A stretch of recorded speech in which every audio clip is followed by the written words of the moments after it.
순교자 김관주 목사의 삶과 죽음.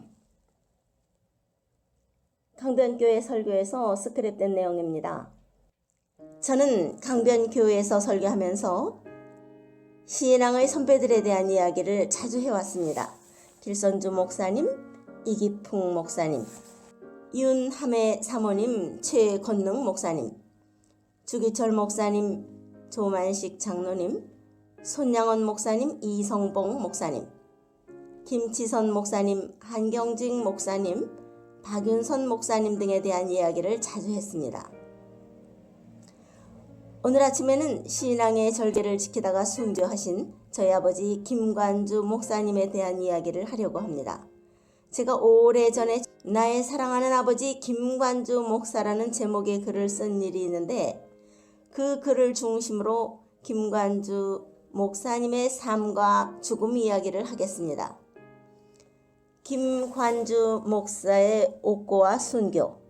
저희 아버지 김관주 목사님은 북한에서 신앙의 절개를 지키며 진실하게 목회하시다가 46세에 순교하셨습니다. 참고로 주기철 목사님과 손양원 목사님은 모두 48세에 순교하셨습니다. 저는 어렸을 때 아버지와 많은 시간을 함께 가지지는 못했습니다. 아버지는 목회일에 바쁘셨을 뿐 아니라 신의주에 계실 때나 평양에 계실 때 주로 감옥에 계셨기 때문이었습니다. 김관주 목사님이 신의주에 가게 되신 계기는 한경직 목사님께서 1937년경 일본에서 신학을 공부하시던 김관주 목사님을 청빙하셨기 때문입니다. 신의주 제2교회에서 목회하시다가 제가 아기 때부터 초등학교 3학년 때까지 평안북도 신의주에 있었는데, 아버지가 이따금 저를 칭찬해 주시던 모습이 눈에 아물거립니다. 무엇을 물어보시면 제가 대답을 하곤 했는데, 대답을 아주 잘했다고 칭찬을 해 주시곤 했습니다. 아버지는 한경직 목사님과 함께 신의주 제2교회에서 목회를 했습니다. 처음에는 부목사로, 나중에는 담임목사로 한 9년 동안 목회를 하였습니다. 후에는 평양에서 목회를 했습니다. 신의주나 평양에 계실 때 자주 감옥에 가시곤 했습니다. 신의주에서 감옥에 갇혀 계시던 아버지를 뵙기 위해 저는 어머니와 여동생과 함께 감옥을 찾아가곤 했습니다. 대부분의 경우 우리는 아버지를 직접 뵙지는 못했고, 감옥의 벽돌담 밖에 서서 목소리를 돋워 노래를 부르거나 소리쳐 아버지를 부르곤 했습니다. 평양에서 목회하시다가 평양에서는 서문박 교회에서 목회를 했는데, 목회를 하시다가 곧 감옥으로 잡혀가셨습니다. 평양 외곽에 있는 사동 탄광에서 감옥살이를 하였습니다. 그래서 우리는 사동 탄광을 자주 찾아가곤 했습니다. 죄의 수복을 입으신 아버지를 몇 번 만나본 기억이 납니다. 저는 아버지와 많은 이야기를 나누지는 못했지만 아버지로부터 신앙적인 감화를 은은하게 받았습니다. 일본 통치나 공산 통치에 타협하지 않고 신앙의 절개를 지키기 위해서 고난을 감수하시며 감옥살이를 하시는 아버지를 바라보면서 나도 저렇게 신앙의 절개를 지켜야 한다는 감화를 은은하게 받았습니다. 주일 성수하느냐고 고난당하다. 제가 평양 제5인민학교를 다닐 때 벌을 받고 정학을 당하면서도 주일 성수를 끝까지 고수했던 것도 바로 이와 같은 아버지로부터 받은 은은한 신앙의 감화와 교훈에서 비롯된 것이라고 보겠습니다. 그런데 요사이 개인적인 사정들 때문에 주일을 제대로 지키지 않는 신자들을 바라볼 때 저는 기가 막히는 서글픔을 느끼곤 합니다. 김관주 목사의 가정 및 성장 배경. 김관주 목사는 기도의 어머니의 아들로 태어난 후 목회의 길로 걸어갔습니다.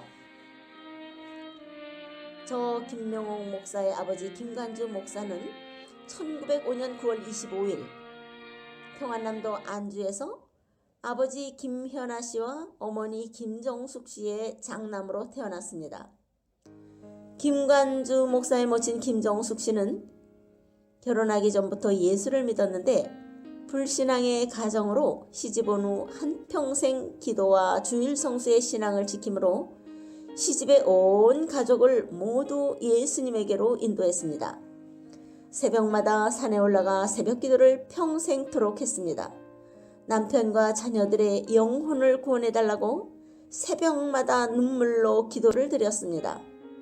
그 기도는 평생토록 이어졌는데 나중에는 비가 올 때 어린 손자를 데리고 산에 올라가서 손자로 하여금 우산을 받쳐들게 하고 눈물의 기도를 새벽마다 드렸다고 합니다. 결국 남편을 회개시켰고 세 아들을 모두 예수 믿게 했습니다. 남편 김현아 씨는 먼저 교회에서 집사와 영수가 되었습니다. 맏아들인 저희 아버지는 나중에 목사가 되었고 둘째 아들은 나중에 집사가 되었고 셋째 아들은 나중에 목사가 되었습니다. 맏아들인 제 아버지는 어머니의 적극적이고 열정적인 신앙과 성격을 빼어 닮았다고 며칠 전에 저의 사촌 형님인 김명길 목사가 말해주었습니다.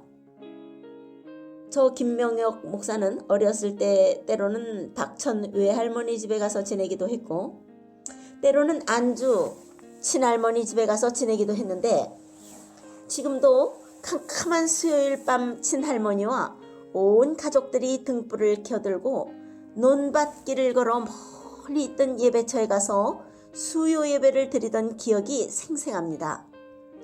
저의 친할머니 김정숙 권사님은 교회 봉사에 충성을 다했는데 때로는 수요일 저녁 예배와 주일 저녁 예배 때 설교까지 했다고 합니다. 그리고 무엇보다 주일 성수에 철저했다고 합니다. 주일에는 농사일을 절대로 하지 못하게 했다고 합니다. 그래서 동네 사람들이 모두 비웃었다고 합니다. 그러나 할머니는 주일날 절대로 밭에 나가서 일을 하지 못하게 했다고 합니다. 그런데 이상하게도 추수때가 되면 할머니, 할아버지의 논과 밭의 추수가 제일 잘 되었다고 했습니다. 할머니는 또한 자녀와 손자들에게 거짓말을 하면 하나님께 벌 받는다고 말하면서 절대로 거짓말을 못하게 했다고 합니다. 결국 김관주 목사는 기도와 주일 성수의 신앙을 어머니로부터 물려받았고 그리고 강직하고 적극적이고 모험적이고 진실한 성격을 어머니로부터 그대로 빼어 닮았다고 사촌 형님이 말해 주었습니다. 숭실 전문학교를 거쳐 일본 유학. 저희 아버지는 중학교를 마치고 숭실 전문학교에 진학해서 공부하면서 선교사들과 사귀게 되었는데 선교사들의 사랑을 받게 되었다고 했습니다. 그리고 선교사들의 도움으로 일본으로 유학을 가게 되었다고 합니다. 처음에는 동지사 대학에서 법학을 공부했는데 중간에 법학 공부를 중단하고 신학 공부를 하게 되었습니다. 일제하에서 법학을 공부하면 독립운동을 하는 애국자들에게 해를 끼칠 수도 있고 하나님만이 민족을 흑암과 절망에서 건지실 분이라는 확신에서 법학에서 신학으로 옮겼다고 생각합니다. 모세처럼 민족을 구하는 하나의 촛불이 되고 싶었는지도 모릅니다.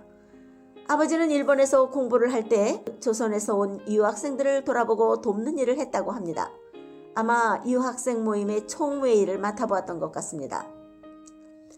한경직 목사님을 만나서 신의주로 오시게 되다. 바로 그 즈음 미국 프린스턴 신학교에서 공부를 마치고 귀국하시던 한경직 목사님이 일본 동경에 잠깐 들렸는데 그때 저의 아버지를 만났습니다. 아마 저의 아버지에 대한 인상이 좋았던 것 같습니다. 한경직 목사님이 신의주 제2교회 담임 목사로 부임한 후 일본에 연락을 해서 저희 아버지를 부목사로 초청을 했습니다. 결국 저희 아버지는 한경직 목사님의 초청을 수락하여 1938년경부터 신의주 제2교회에서 목회 사역을 시작했습니다. 한경직 목사는 그때의 일을 다음과 같이 기술했습니다. 그래서 나는 김관주 전도사를 소개했다. 김 전도사는 본래 일본 동경 일본 신학교 출신으로 내가 미국에서 나오는 길에 동경에 들러서 알게 된 사람이다. 김 전도사는 일본에서 의학 전문을 나온 여의사 부인과 함께 난지 얼마 안 된 아들, 지금 합동신학교 교수인 김명혁 박사와 함께 부임했다. 교회는 사택도 마련해주고 부인이 의사였기 때문에 병원도 마련해줘 에린 의원이란 간판을 걸고 의료사업도 잘했다. 1년이 지난 후 김 목사는 열심히 교회를 받들어 유능한 설교자가 될 뿐 아니라 원래 장자의 풍이 있는 데다가 강직하고 진실하고 능력도 있어서 일제 말기 때 당국과의 마찰에서 교회의 어려움을 잘 해결해서 교인들의 환영을 받았고, 미일 전쟁이 일어난 직후 내가 미국 출신이었기 때문에 교회를 돌보지 못하게 되자 그 뒤를 김 목사가 맡아 평북 교계를 이끌고 나가는 중심인물이 되었다. 김관주 목사의 신앙적 애국적 활동, 김치선 박사의 증언. 신의주 제2교회 출신인 김치선 박사는 1996년 8월 24일 미국에서 제게 보낸 팩스 편지에서 아버지에 대해서 다음과 같이 회상했습니다. 김치선 박사는 서울대 법대 학장과 숭실대 총장을 역임했는데, 편지에서 저희 아버지 김관주 목사가 일본에서 법학과 신학을 공부했음에도 불구하고 민족주의 정신과 삶의 모습을 지니고 있었던 것을 지적했습니다. 목사님의 음성을 전하로나마 들으니 부친 목사님 생각이 나는군요. 항상 건강하시고 주님의 진실된 일꾼이 되시기를 기원합니다. 김관주 목사님께서 신의주 제2교회에서 목회를 시작하실 무렵 저는 중학생이었으며 일본 총독 정치가 점점 기독교를 탄압하고 교역자들의 목회 활동을 감시 내지는 시찰을 강화하였습니다. 목사님께서는 가급적 일본어를 사용치 않으셨습니다. 그 당시 일본 동경소재 신학을 졸업하셨기에 일본어를 문법적으로 또는 발음에 있어 능하실 터인데도 의식적으로 부자유스럽게 표현하시었고, 기회가 있을 때마다 한국어로 설교와 기도를 하셨습니다. 목사님의 옷차림은 일요일은 물론 항상 한복을 착용하셨습니다. 신방 오실 때에도 꼭 두루마기를 입으시고 고무신을 신으셨습니다. 그 당시에는 대부분의 한국인들은 외출복으로 양복과 구두를 착용하고 있었습니다. 1946년 3월에 소생의 결혼식을 주례해 주셨으며 그때에도 한복 차림으로 수고하셨는데 매우 뜻있게 생각했습니다. 1945년 8.15 해방이 되고 공산군의 교회 활동에 대한 감시가 시작될 때 약 2개월간 중고등학교 성경 공부를 할 때에 교회 종각 4층 밀실에서 목사님께서 인도하시던 모습이 아직도 기억이 새롭습니다. 김양선 목사의 증언.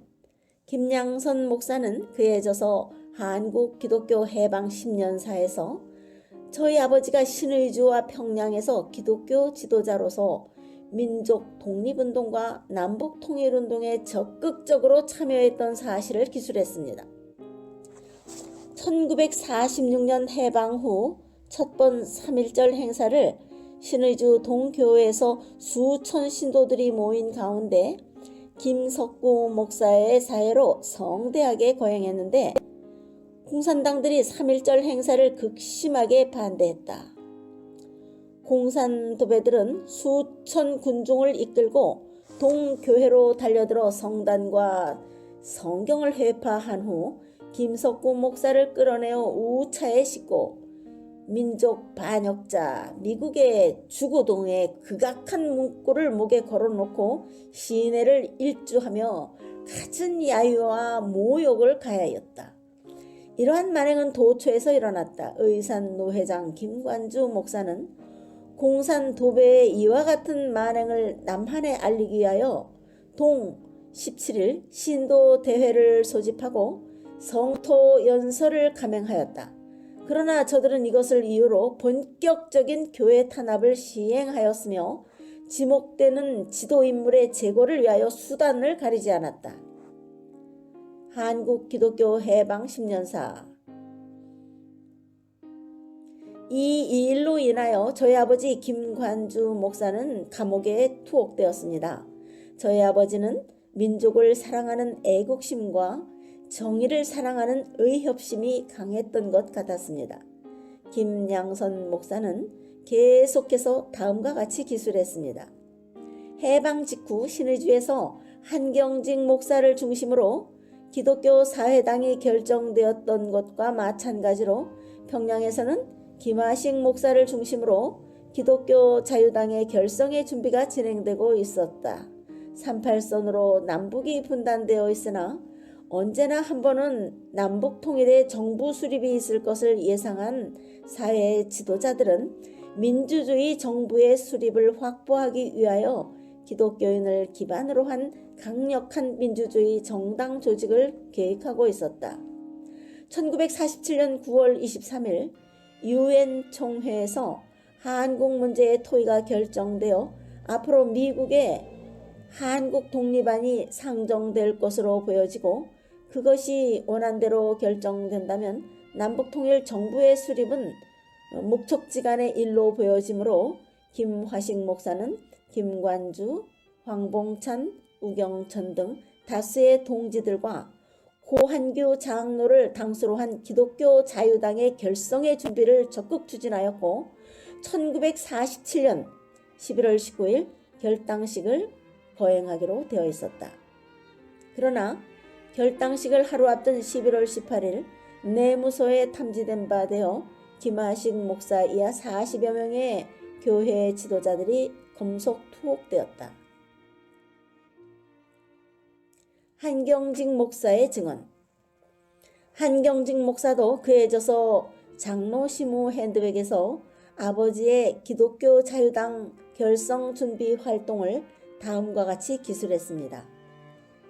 해방 후 신의주에서 윤하영과 필자가 중심으로 한 한국 최초의 정당 기독교 사회당이 조직되었을 때 상해 임정요인 이유필 씨를 당수로 하고 조직되었으나 소련군 진주로 와해되었고 평양에서 고당 조만식 장로를 중심으로 조선민주당이 조직되었으나 소련 정치에 협력하기를 거부하고 감금된 무렵 평양에서는 김하식 목사, 선천 동교의 김진수 목사, 신의주 김관주 목사를 중심으로 하여 장차 있을 남북통일 정부 수립을 대비하여 기독교 자유당을 세우려 획책할 때 고한규 장로를 당수로 추대했다. 결국 저희 아버지 김관주 목사는 이 일로 인해 1947년 11월 18일 평양에서 김하식 목사 등과 함께 투옥되었습니다.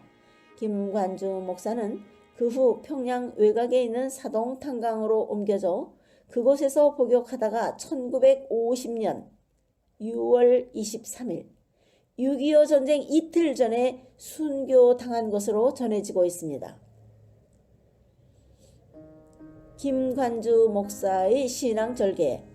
김관주 목사는 교회와 주님을 사랑한 충성스러운 종이었습니다. 저희 아버지 김관주 목사는 1938년부터 신의주 제2교회에서 부목사로 한경직 목사와 함께 목회하였고 1942년부터 46년까지는 담임 목사로 목회를 했습니다. 일본이 신사참배를 강요했을 때 아버지는 신사참배 반대운동을 펼쳤다고 합니다. 일제는 김관주 목사를 끌어다 회유도 하고 두들겨 패기도 하면서 신사참배를 강요했다고 합니다. 그러나 저의 아버지는 신사참배를 거절했고 그 일로 감옥으로 끌려가서 1년 8개월 동안 옥고를 치렀다고 합니다. 1945년 해방을 맞았지만 또다시 공산당의 박해가 시작되었습니다. 김관주 목사의 신의주 목회 모습. 김명길 목사 증언입니다. 저의 사촌 형님 김명길 목사가 학생 시절 신의지에 와서 얼마 동안 저희와 함께 있었는데, 김명길 목사는 저에게 보낸 글에서 그 당시의 상황을 다음과 같이 기술했습니다. 한경직 목사님께서 일제 유시찰 인물로 설교권을 박탈당하자 김관주 목사님이 신의주 제2교회의 동사 목사로 목회를 하셨다. 김 목사님의 설교는 카랑카랑한 목소리에 강한 어조로 명령형이면서도 호소적이었는데, 그때 받은 강한 인상을 지금도 잊을 수 없다.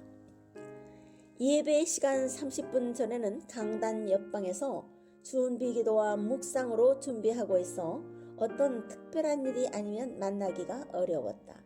설교 시 애용하여 자주 인용하신 구절은 다음과 같은 구절들인데, 전 저를 다 읽으시곤 했다.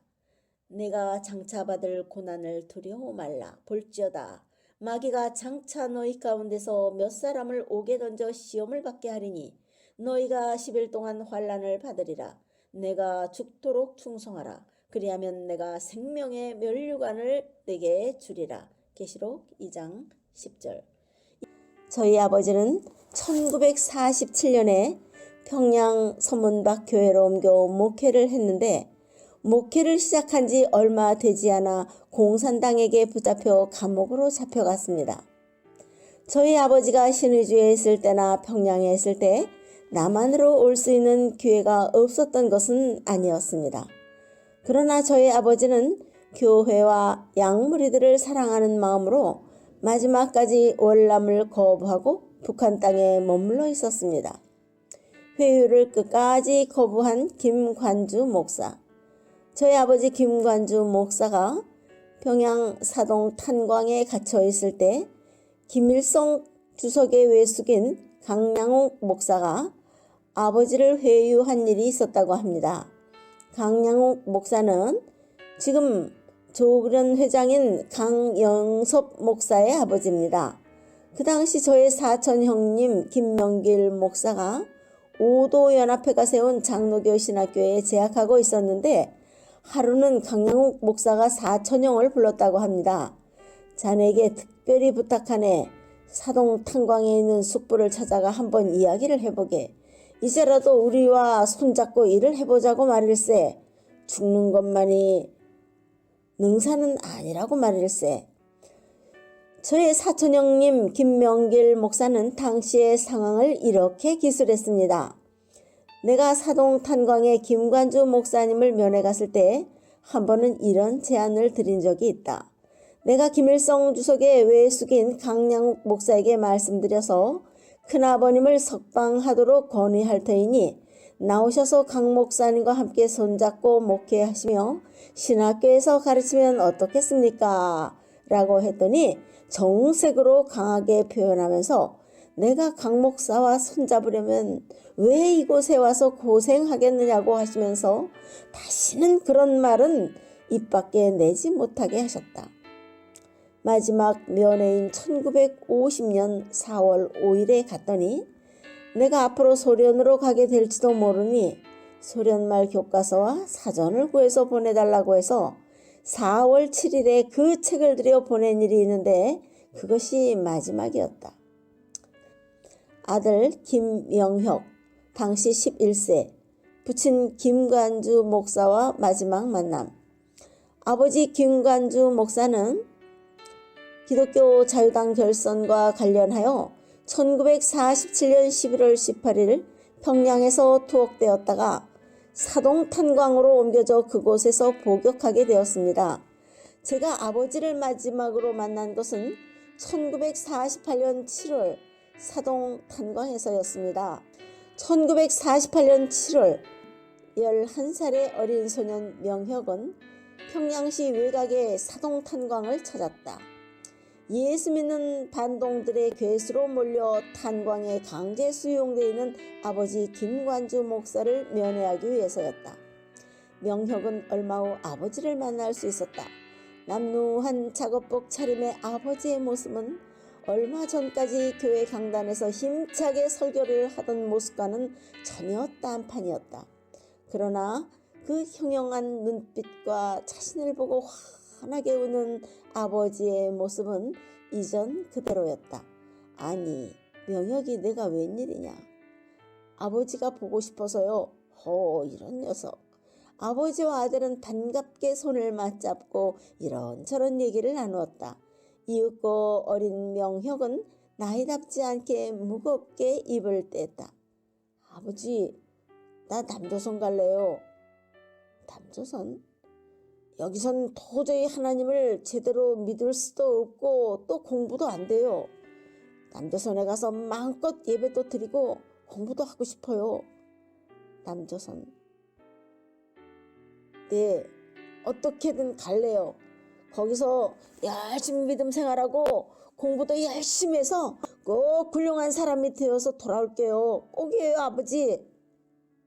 그래, 그러려무나. 어린 것이 오죽했으면. 그래, 너만이라도 제대로 하나님을 섬기며 살 수만 있다면야. 탄가루로 까맣게 된 아버지의 얼굴 위로 땀과 함께 눈물이 흘러내리고 있었다. 어린 명혁의 콧등도 시큰해졌다. 그것이 마지막이었다. 아버지를 본 것도 아버지의 말씀을 들은 것도.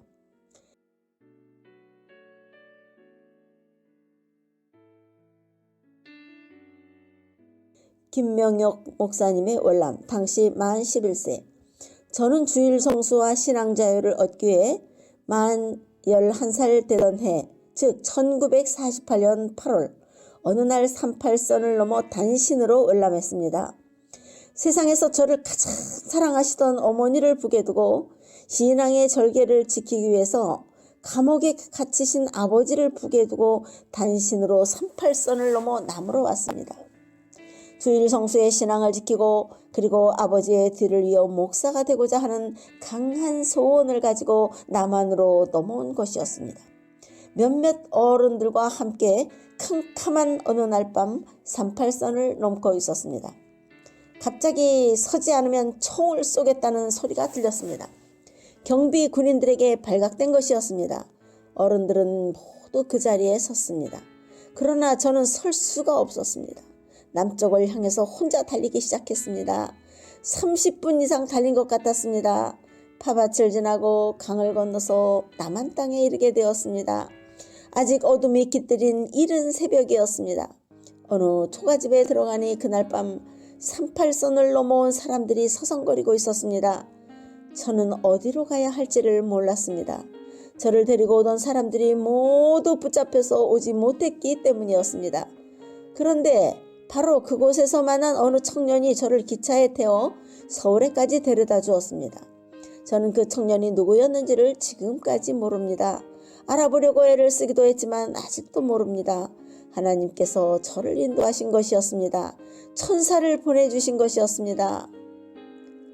그로부터 59년이란 세월이 흘러갔습니다.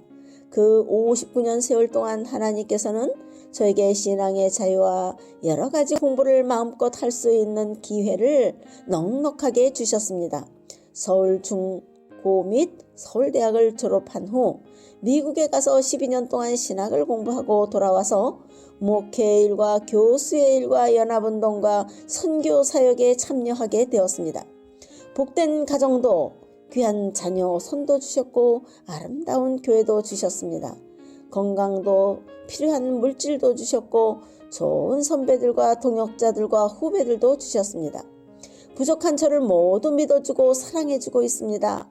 하나님께서 저의 삶을 너무나 넉넉하고 너무나 풍족하게 축복해 주셨습니다. 슬픔과 아픔도 주셨지만 그것은 오히려 저에게 보석이 되었습니다. 모두가 하나님의 자비하신 은혜요, 아버지의 순교하신 은혜라고 생각합니다.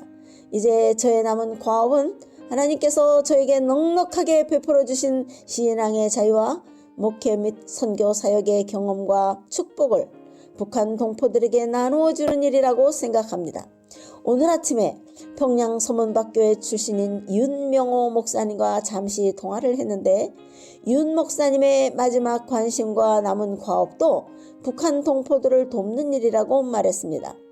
윤명호 목사님은 옛날 평양 서문박 교회에서 저를 가르쳐 주신 선생님이었고 지금은 미국 버지니아주에서 살고 있는데 앞으로 북한 동포들을 돕고 저들을 섬기는 일을 저와 함께 같이 하자고 말했습니다. 하나님께서 허락하시면 저도 저의 아버지처럼 북한 동포들을 위하여 재물되는 삶을 살고 재물되는 죽음을 죽게 되기를 소원합니다. 저는 이 소원을 하나님께서 이루어 주시기를 새벽마다 기도하고 있습니다. 그리고 그 일을 다 마친 다음에 사랑하고 존경하는 아버지와 사랑하고 또 사랑하는 어머니와 사랑하는 어린아들 철원이를 천국에서 반갑게 만나기를 소원합니다. 하나님 감사합니다. 아버지 감사합니다. 어머니 감사합니다. 철원아 고맙다. 김명혁 목사님 설교에서 발췌된 내용입니다.